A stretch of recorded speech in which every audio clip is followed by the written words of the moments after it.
একটা সময় ছিল যখন মরুভূমির দেশ মানেই শুধু ধুলো গরম আর শুষ্ক বাতাস ভাবতাম, কিন্তু আজ আকাশ থেকে যখন মাস্কট শহরের দিকে আমাদের ফ্লাইট নিচে নামতে শুরু করলো, সব ভুল ভেঙে গেল। প্রথমেই চোখে পড়ে রুক্ষ পাহাড়ের সারি, যেন প্রকৃতি নিজ হাতে এই শহরের চারপাশে এক প্রাকৃতিক দুর্গ গড়ে তুলেছে। সেই পাহাড়ের ফাঁকে ফাঁকে ছড়িয়ে আছে ছোট ছোট বসতি, আর তাদের মাঝে বয়ে চলছে এক রাস্তা, যেন আঁকা বাঁকা কালি দিয়ে আঁকা এক শিল্পকর্ম। আর ঠিক তার পাশেই আরব সাগরের নীল জলের অপার সৌন্দর্য। সূর্যের আলো পড়ে সেই জলরাশিতে যেন কেউ রূপা ঢেলে দিয়েছে পুরো উপকূলে।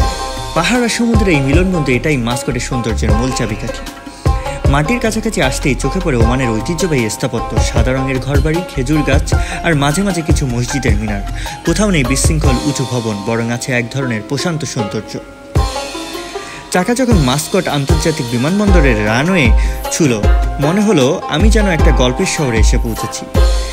একটা শহর যেখানে প্রকৃতি আর মানুষের ভারসাম্য আছে, যেখানে রুক্ষতা আর শান্তি একসাথে বাস করে। ধন্যবাদ।